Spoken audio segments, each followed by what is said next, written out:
Assalamualaikum warahmatullahi wabarakatuh. Kami dari kelompok 6 ingin mempresentasikan hasil tugas besar analitik data. Sebelum itu, izinkan kami memperkenalkan diri. Dengan saya, Rovalina Andini. Saya Bayu Firmansyah, saya Muhammad Fauzan Firdaus. Pada tugas besar analitik data ini, kami menggunakan dataset sampel karyawan, yang mana deskripsi dataset tersebut yaitu dataset employee sampel data ini berisi informasi identitas dan pekerjaan seperti ID karyawan, nama, gender, jabatan, departemen, negara, tanggal masuk kerja atau hire date, dan tanggal keluar exit date, serta komponen gaji berupa annual salary dan bonus. Nah, dataset ini memiliki jumlah baris sebanyak 1000 baris dengan 14 kolom.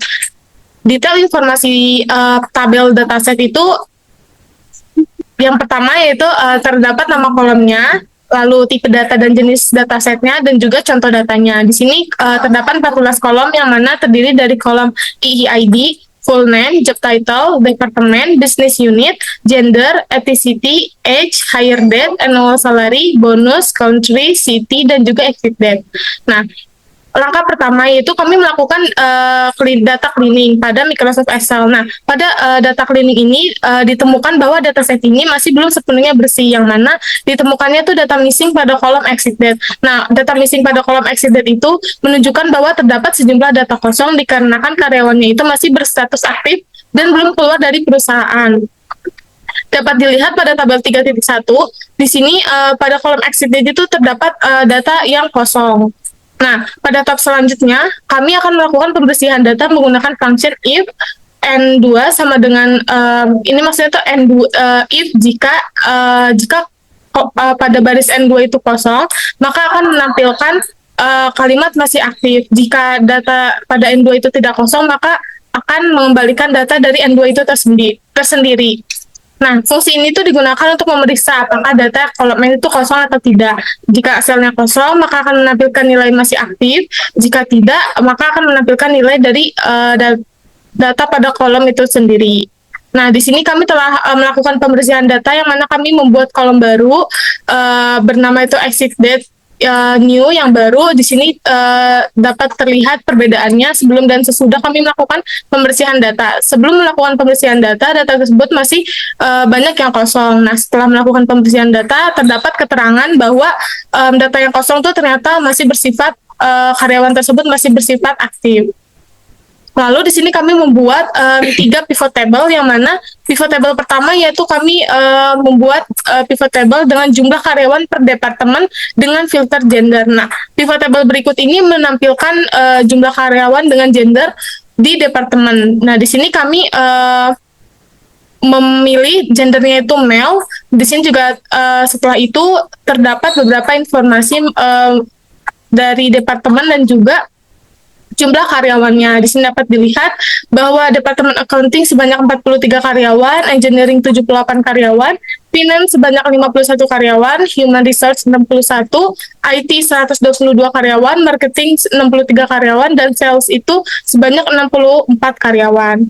Lalu pada pivot table yang kedua, kami menampilkan 5 karyawan teratas dengan gaji tahunan tertinggi. Dapat dilihat pada gambar 3.2 di sini bahwa 5 karyawan teratas dengan gaji tahunan tertinggi, yang pertama itu bernama Riley Yu, yang kedua Hailey Lai, yang ketiga Miles Mehta, yang keempat Caroline Nelson, dan yang kelima itu Raylin Rios. Lalu pivot table selanjutnya kami menampilkan jumlah karyawan yang diterima per tahun berdasarkan departemen. Di sini pivot table ini menampilkan jumlah karyawan yang diterima per tahun berdasarkan departemen.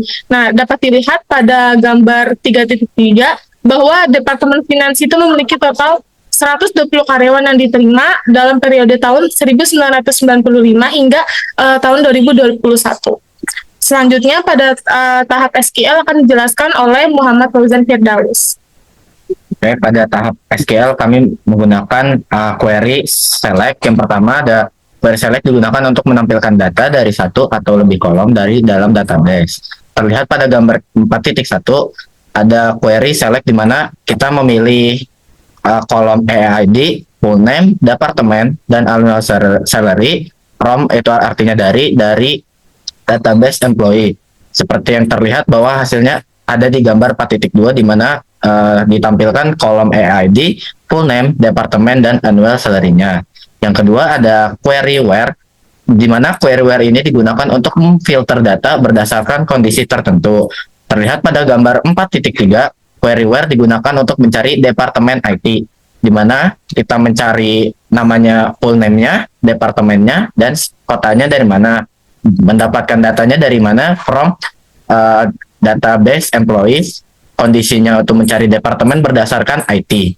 Terlihat bahwa hasilnya ada di gambar 4.4, di mana diperlihatkan bahwa ada kolom full name, departemennya berdasarkan IT seperti yang tadi kita bilang, di mana dia menggunakan query where IT, lalu menampilkan kotanya dari kota mana. Ketiga ada query group by. Query group by digunakan untuk mengelompokkan data berdasarkan kolom tertentu. Query ini digunakan untuk menghitung jumlah karyawan per departemen dengan kondisi kolom departemen ditampilkan sebagai total karyawan dan dikelompokkan berdasarkan setiap departemen. Seperti yang terlihat, query-nya ada di gambar 4.5, di mana kita memilih departemennya lalu menghitung sebagai total karyawan, didapatkan dari database employee, lalu mengelompokkannya menggunakan group by departemen. Hasilnya terlihat di titik 4.6, di mana departemennya ada accounting, engineering, finance, human resource, IT, marketing, sales, dan total karyawannya menggunakan count. Ada accounting mempunyai 96 karyawan, engineering mempunyai 150 karyawan, finance mempunyai 120 karyawan, human resource mempunyai 125 karyawan, IT mempunyai 241 karyawan, marketing mempunyai 120 karyawan, dan sales mempunyai 140 karyawan. Dan query yang terakhir adalah order by, digunakan untuk mengurutkan data secara naik atau turun. Naik itu artinya ascending di database, atau turun menggunakan descending di database. Pada gambar 4.7 ini, kami mengurutkan gaji karyawan dari yang tertinggi ke terendah menggunakan des atau descendant. Seperti yang terlihat di gambar 4.7, kami mencari full name, kami menampilkan full name dan annual salary dari database employee, lalu mengurutkannya menggunakan annual salary dan descendant untuk mengurutkan data gaji dari tertinggi ke terendah. Seperti yang terlihat bahwa hasilnya ada di gambar 4.8, di mana kami menampilkan full name dan annual salary-nya dari yang tertinggi ke yang terendah.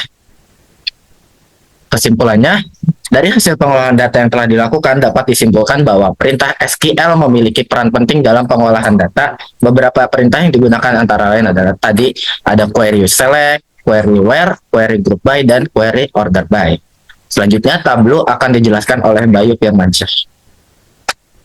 Baik, selanjutnya pada Tableau ini kita membuat 5 chart dan 1 dashboard. Yang pertama yaitu grafik bar chart ini digunakan untuk menampilkan jumlah karyawan per departemen berdasarkan gender. Terlihat pada gambar 5.1 bahwa yang muncul adalah bar chart, kemudian di sini ada status departemen dan gendernya. Untuk membuat chartnya kita menggunakan mengisi kolom dengan departemen, kemudian rowsnya kita menggunakan count, EID adalah jumlah karyawannya, lalu marksnya kita filter dengan gender menggunakan color. Yang kedua yaitu bubble chart. Bubble chart ini digunakan untuk menampilkan 5 karyawan yang memiliki gaji tahunan tertinggi. Terlihat pada gambar 5.2 bahwa bubble chart ini menampilkan 5 karyawan yang dengan gaji tertinggi. Kenapa menggunakan bubble chart? Karena bubble chart ini merepresentasikan besar kecilnya gaji tersebut. Jika semakin besar bubble chart-nya atau lingkarannya, maka semakin besar juga value yang dimiliki oleh masing-masing karyawan.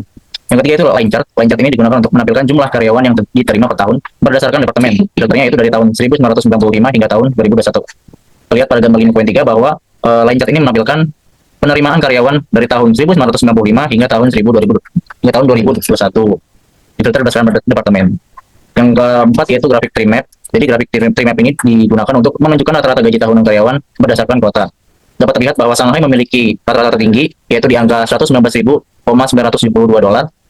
dan diikuti oleh Columbus dan Austin. Sementara itu, Phoenix dan Rio de Janeiro termasuk kota dengan rata-rata gaji terendah.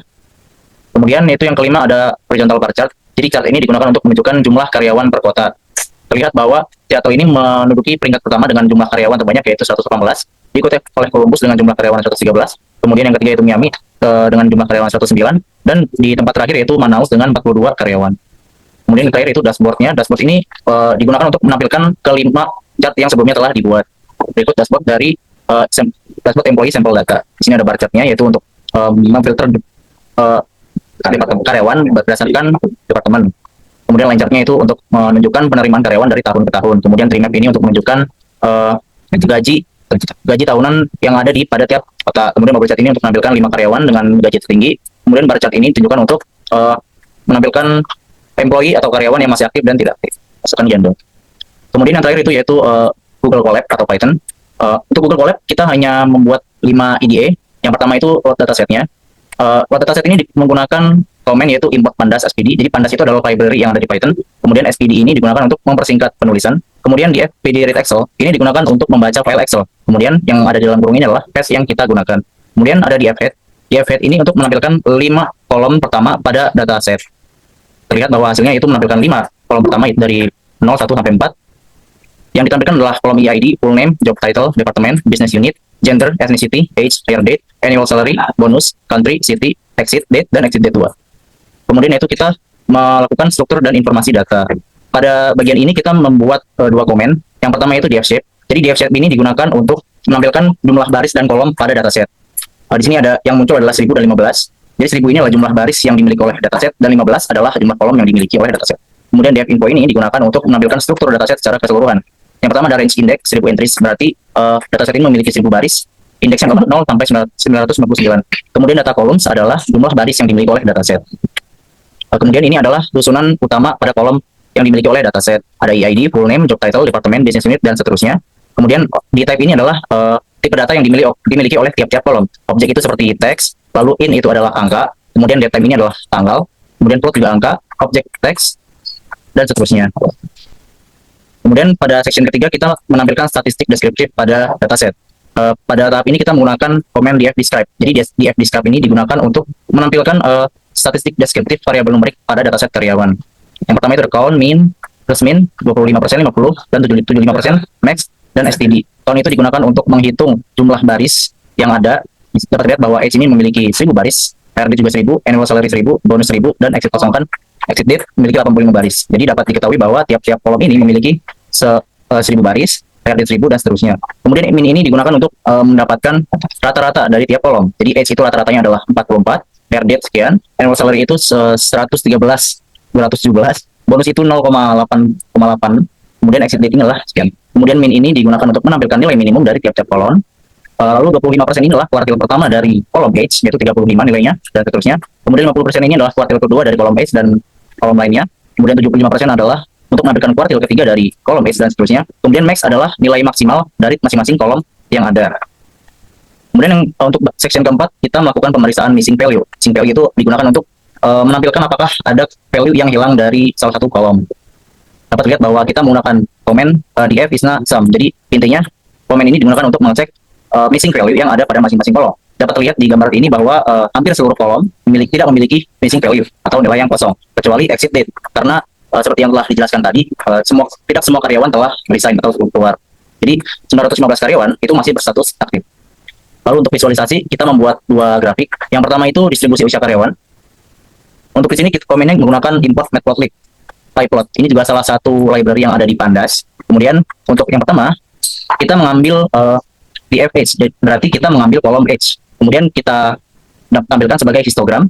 Kemudian PLT title, ini untuk sebagai title daripada grafiknya, yaitu distribusi usia karyawan. Kemudian PLT X label, digunakan untuk judul dari label X atau untuk menampilkan title dari label garis horizontal atau sumbu X, yaitu usia. Kemudian PLT Y label atau jumlah ditampilkan di sini. Kemudian PLT show ini untuk menampilkan output daripada grafik yang telah dibuat. Kemudian yang kedua kita membuat grafik jumlah karyawan per departemen. Digunakan yang dipilih adalah kolom departemen. Value counts ini untuk menghitung value dari departemennya ada berapa jumlahnya. Kemudian plot kain bar, jenisnya adalah bar. PLT title ini untuk judul dari grafiknya. PLT X label adalah label yang ada di sini di bagian bawah. Kemudian PLT Y label adalah label dari bagian yang ada di kiri. Kemudian PLT show digunakan untuk menampilkan grafik yang telah dibuat. Baik, selanjutnya itu kami akan menjelaskan kekurangan pada pengerjaan dari beberapa tools yang telah kami gunakan. Yang pertama, kekurangan dari Microsoft Excel sendiri pada proses pembersihan datanya itu masih dilakukan secara manual menggunakan fungsi if di Microsoft Excel, bukan melalui proses otomatis seperti menekan tombol Ctrl H. Nah, sehingga masih berpotensi untuk terjadinya human error. Kedua, saya akan menjelaskan kekurangan pada tools MySQL, di mana query yang digunakan masih sangat terbatas ya, masih sangat dasar, di mana kita hanya menggunakan where, select, group by, dan order by. Di mana kita masih belum memanfaatkan join untuk menggabungkan dari kolom lainnya. Dan SQL hanya digunakan untuk menampilkan dan meringkas data, belum untuk eksplorasi yang lebih dalam. Kemudian yang keempat yaitu untuk kekurangan dari tabel. Jadi tabel ini hanya digunakan untuk sebatas visualisasi, belum ada pola yang terbentuk antar variabelnya. Kemudian yang terakhir yaitu kekurangan dari Colab atau Python.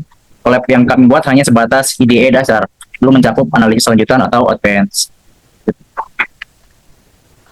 Selanjutnya, kami akan menjelaskan manfaat dari pembelajaran analitik data pada semester 3 ini. Menurut saya sendiri, manfaat pembelajaran analitik data pada semester 3 ini, saya menjadi tahu bagaimana cara pengolahan data yang baik dan juga cara merubah format data dari CSV ke Excel. Terus juga saya jadi tahu bagaimana cara memvisualisasikan data, yaitu menggunakan tools Tableau, dan juga saya tahu misal kalau terdapat data yang missing itu cara melakukan data cleaning itu seperti apa. Tadi bisa menggunakan di Microsoft Excel, yaitu dapat menggunakan Ctrl H ataupun menggunakan fungsi if.